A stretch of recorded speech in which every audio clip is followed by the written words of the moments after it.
If you have a cavity, the easiest solution is to get a filling.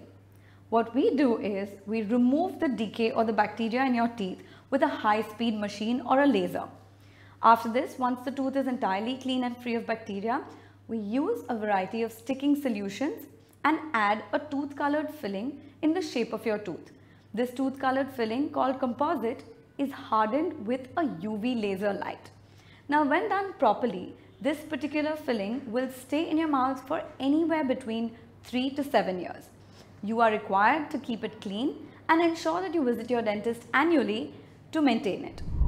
If this cavity is not filled at an early stage, then the bacteria continue to eat away at the deeper layers of your teeth, leading to nerve pain and even breakdown of the entire tooth structure, for which then you may need a root canal or an extraction of the tooth. So get your cavity fillings done now. And if you like this content, then do share, subscribe to the Pain-Free Dentist, making dentistry painless, one smile at a time.